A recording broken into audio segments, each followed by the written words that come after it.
اهدنا الصراط المستقيم. أعوذ بالله من الشيطان الرجيم.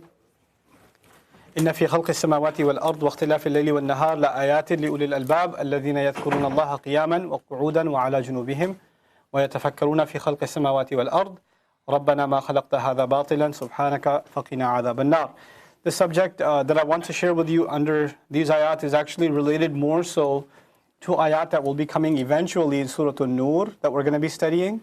But I wanted to at least have that covered ahead of time because it's a central subject in Quran studies, and it really helps us understand some basic concepts about our understanding of psychology.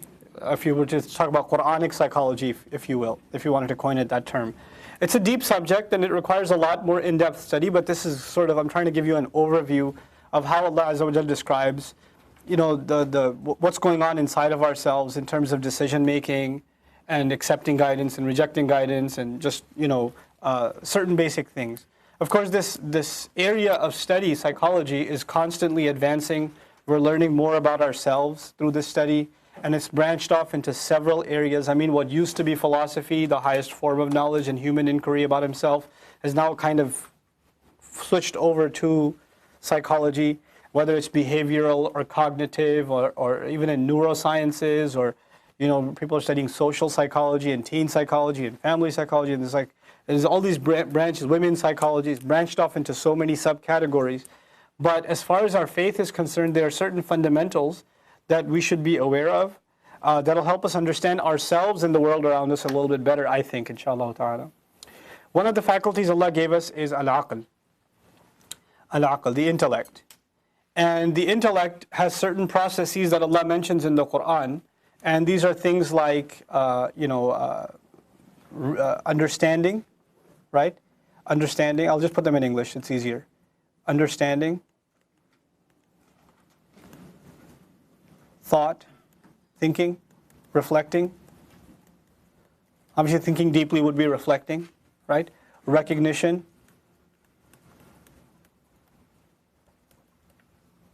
realization,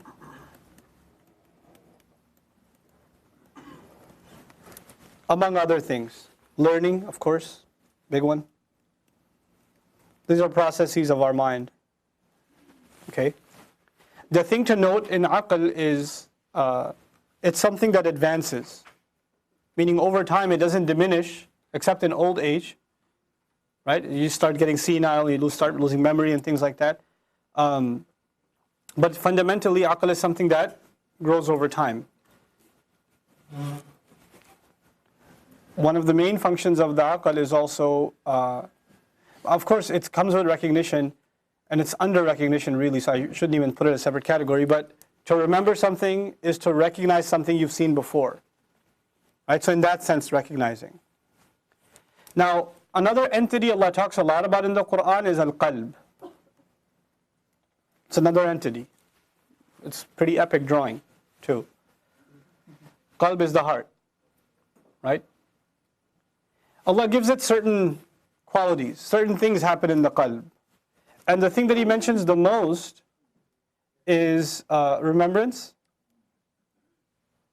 Remembrance of Allah happens in the heart. Fear. Caution. Love. Hate.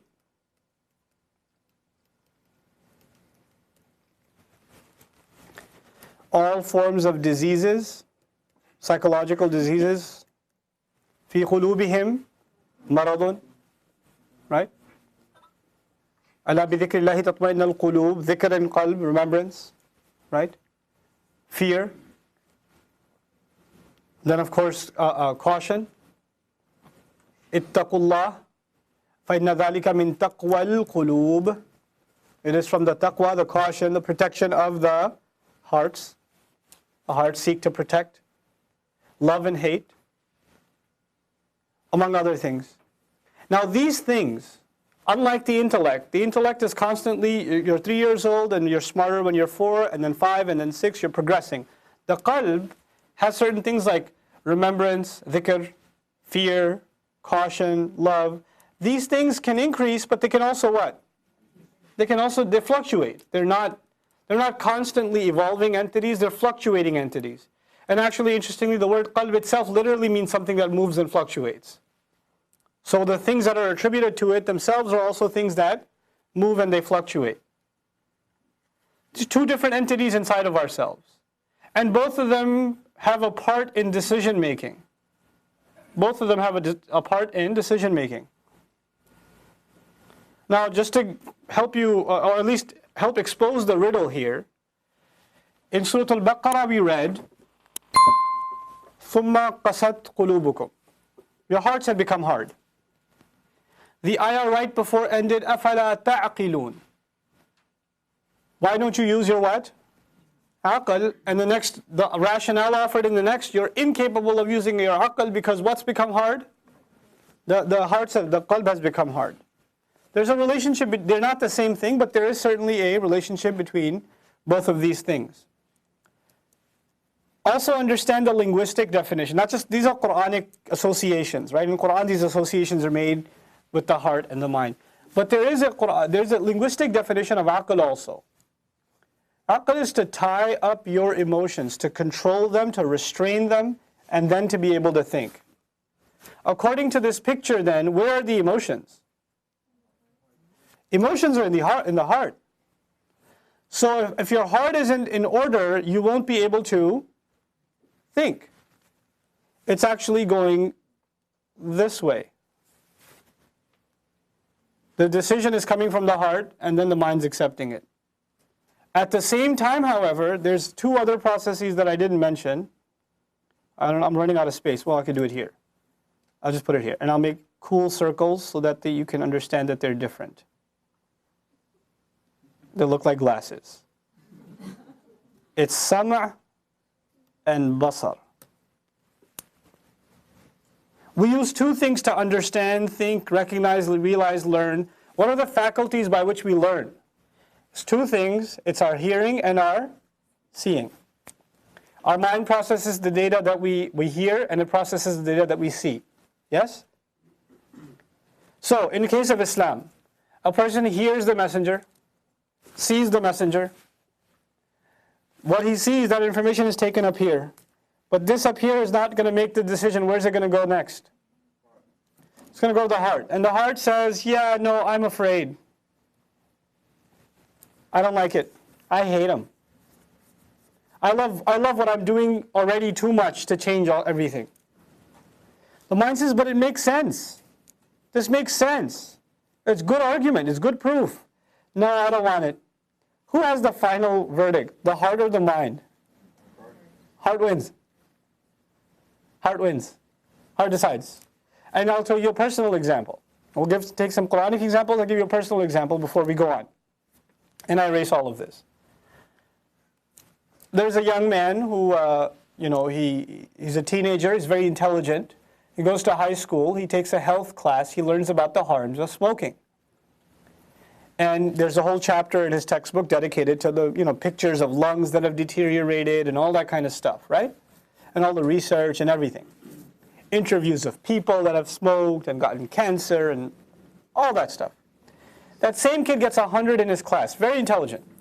It's a 200 question, multiple choice questionnaire, and he gets 100.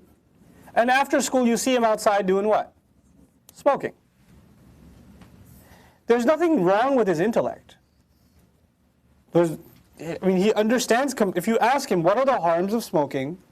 He will rat them out to you more than you know. He's actually studied the issue. He knows it, he recognizes it, understands it, he realizes it, and he's learned it. Everything the mind can do, it's done. Where does the smoking come from then? You try to give him the data. You kind of say it causes cancer. Look at the Surgeon General even gave a khutbah on the side of the pack to let you know that you're going to die if you do this. Why are you doing it? He says what? Here's the most common answer. I don't know. I don't know. Meaning, where does knowledge happen, by the way? I don't use my aql for this one. I don't know. Where's it coming? Because I want to. Isn't that what he's going to say in the end? I just want to, okay? Where does want come from? Qalb. Aql said you're going to get cancer, you're going to die, it's bad for you, it's going to deteriorate your body, etc., etc., etc. Qalb says, nah, it's cool, man. It's okay. All your friends are doing it. It's no big deal. Who won? Qalb. Now, let's take this a step further. Same kid goes home. He's upstairs in his room smoking. He sees his dad pull up into the driveway. It's not the Surgeon General who pulled up. It's not his health teacher who pulled up. It's his dad who pulled up. What does he do immediately? Flush it down, air freshener, pop a couple of mints, right? Immediate action. Immediate action. All that knowledge doesn't help him change? What helped him change? Where is the fear? In the heart. Heart said, okay, now it's time. Now it's time. Heart wins. Heart wins in the end. Look at the famous story of, Abu Jahl, Abu Sufyan, and Akhnas ibn Shuraiq, who used to go listen to Allah's Messenger, listen to Quran secretly at night. 3 days in a row they caught each other. 4th day, Akhnas and Abu Sufyan are like, yeah, this is the truth, man. Let's go talk to Abu Jahl and say, let's just, what do we do with this? Abu Jahl says, of course it's the truth. But he's Banu Hashim, we're Banu Amir. If we give him this, Banu Hashim wins forever. We can't have that. I don't want them to win. I love my tribe too much. Was that an intellectual response? It came from the heart. It came from the heart in the end. And by the way, it also works for in a good direction too. In a good way also. But at least you have some understanding of the relationship between the heart and the mind and who's in the driver's seat, even though they both have a role to play. Because the revelation, we're processing it first in our aql. We're asked to think about it. أَفَلَا تَعْقِلُونَ. We're asked to think about it. Now let's take a step further real quick. Let me erase all of this amazing stuff that I drew. I can't.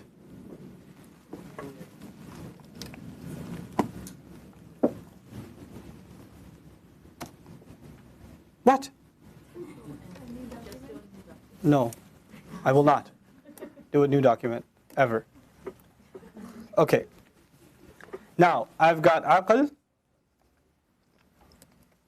I've got qalb, and here comes revelation, also called light.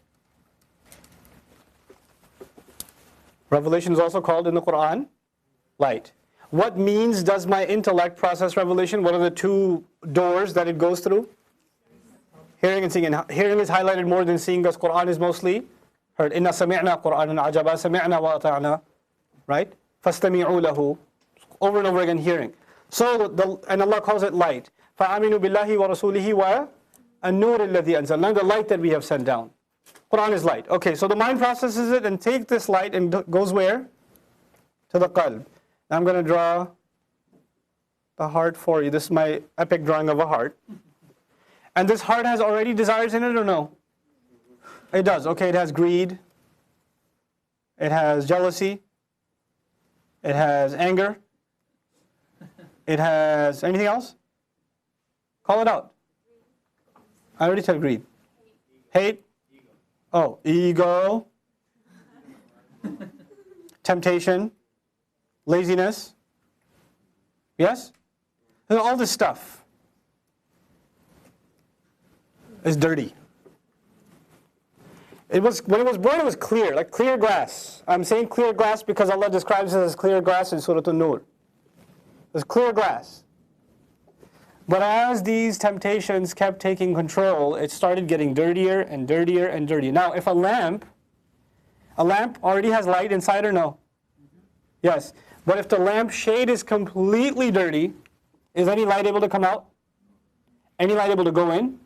No. It's trapped. Okay? And if you cover it entirely, what happens to a light? Like you light a candle and you cover it completely. Goes out. There is a light in here already. So we're dealing with two lights. This light a person was born with. This light inside is called fitra. The light inside the heart that we're born with is called, in Quran it's called, or in Islamic terminology it's called fitra. The Messenger tells us, alayhi salatu wasalam, kullu mawludin yuladu alal fitra. Every newborn is born upon the fitra. This natural decency, this light, is already inside. You can also possibly describe this as nur. You can possibly also describe this as our ruh. Something's in there. It's made of light. Famous hadith of the Prophet ﷺ, أَوَّلْ مَا خَلَقَ اللَّهُ نُورِي. First thing Allah created was my light. The Prophet says, my light, referring to what? My ruh. My ruh. Angel Jibreel is also called ruh. Yes? And angels are made of what? Light. There's a correlation, yes? So there's a light inside. That light wants to come out. Now there are two lights. There's the light of revelation and there's the light of the fitrah. They really want to meet each other. The light inside has been looking for light outside. It's been searching. رَبَّنَا مَا خَلَقْتَ هَذَا بَاطِلًا سُبْحَانَكَ فَقِنَا عَذَابَ النَّارِ رَبَّنَا إِنَّكَ مَنْ تُدْخِلِ النَّارَ فَقَدْ أَخْزَيْتَهُ وَمَا لِلظَّالِمِينَ مِنْ أَنصَارٍ. It's talking to the Rabb. This light inside is talking to the Rabb. You know why? Because it remembers that Rabb from way back when its Rabb said, Alastu bi Rabbikum, from way back. It's lingering in there, there's a master. Now finally a messenger comes with what? Light. And this inside light gets to meet that outside light. That in the Quran is called Nurun ala Nur. What is that called? Light upon light. Nurun ala Nur. One light meets the other. It can only happen when what's there? What has to be there? There has to be an entrance. The heart can't be covered with filth, otherwise it'll never make its way in. Maybe it went here, maybe it went into the mind, but it never made its way into the heart. It just never affected a person. They studied it for 20 years. They were a professor in it. Quranic studies. They knew it inside out. They knew more grammar of it than you'll ever know. They knew more tafsir of it than you'll ever know. All of it rested where? Something was in the heart that didn't let it come in. Here's another crazy scenario. I'll draw another epic heart. I left a little opening, so it came in. It came in and he goes, yes, this is the truth.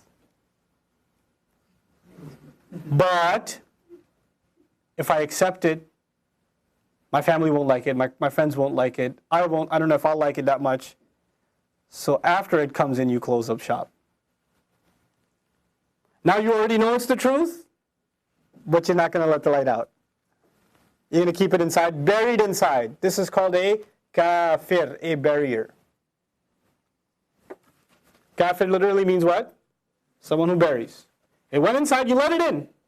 You realize that light is meant light, so you know it's the truth. Now what are you going to do? Not let it out. So, cover it up. This is kafir. This is kufr. This is the imagery of kufr. Okay?